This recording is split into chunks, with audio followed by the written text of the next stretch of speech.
We are set and ready to go for the Atlanta Sports Awards. They are Saturday, and this year we're celebrating those behind the scenes of the teams. They're called the unsung heroes, and this year we are honoring all of those who helped sports return in 2020 after the pandemic, and this is their time.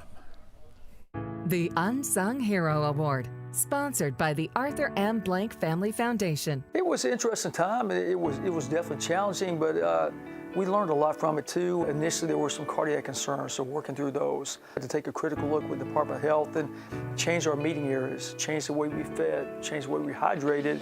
So it's really made us take a critical look at our operations overall. So we put together a 14-person task force, which was a really interesting group. We had public health officers, we had team physicians, we had athletic trainers. And the nice thing about it, everybody's looking through different lenses. As time went on and we gained more information, we could make more sound decisions. If you look, many times the SEC was the last conference to make a decision.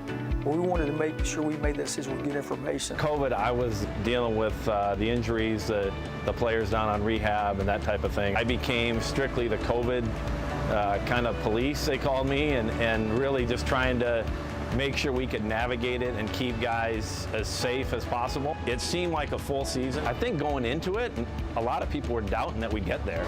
There was a lot of sleepless nights early on, and the tests early on were coming back at 2, 3, 4 in the morning, trying to decipher the tests, what the results meant. Our team bought in really early to the vaccines. We've been able to do good so far. We started in late summer of 2020 of how we could be a part of the vaccination process. We knew the buildings would be very quiet until late March or April, so there's this 4-month window, and talking with Fulton County, said, hey, can we be one of those points of distribution? What other better place that has hundreds of refrigerations and coolers spread out its building, so that we knew that when the vaccine came in with our audible alarms, that we could keep the vaccine, monitor it. When I think of that number 300,452, that's a number no one could even imagine at the time. In February, I lost my father-in-law to COVID. I knew personally how important vaccinating our community is and the effects that it takes on everybody.